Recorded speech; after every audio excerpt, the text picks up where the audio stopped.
So, it's time na pod nga magbutang na pod tag cream sa ating face lock.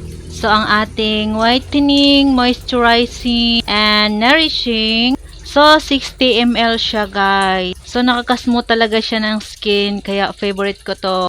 At sobrang bango rin niya, guys, ha. In fairness, guys. Napakaganda nito sa ating balat, guys. Na moisturize yung skin natin. And it can protect sa sun. So, nakakabata siya ng skin. Ayan siya, guys. So, nakakatanggal din siya ng melasma, dirt, and dark spots. So, yan siya, guys.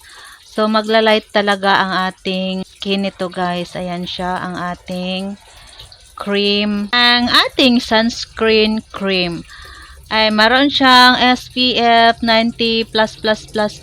Ang ating whitening moisturizing sunscreen cream, rose UVA and UVV.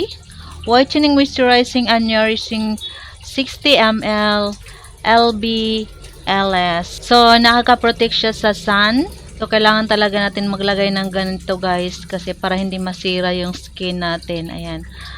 Maalagaan natin yung skin natin. And yet, nakakaputi siya, guys. At nakakatulong na maging younger ang ating skin. Ayan na siya, guys, ang ating sunscreen cream SPF 90++++. So, sobrang tipid nitong gamitin, guys, kasi kahit konti lang ilalagay natin is madali din siyang ma-blend. Ayan na siya, guys, ang ating sunscreen cream. So, kailangan natin siyang i-maintain, guys, para ma-protection na ng skin natin sa sinag ng araw para panatiling younger looking skin tayo.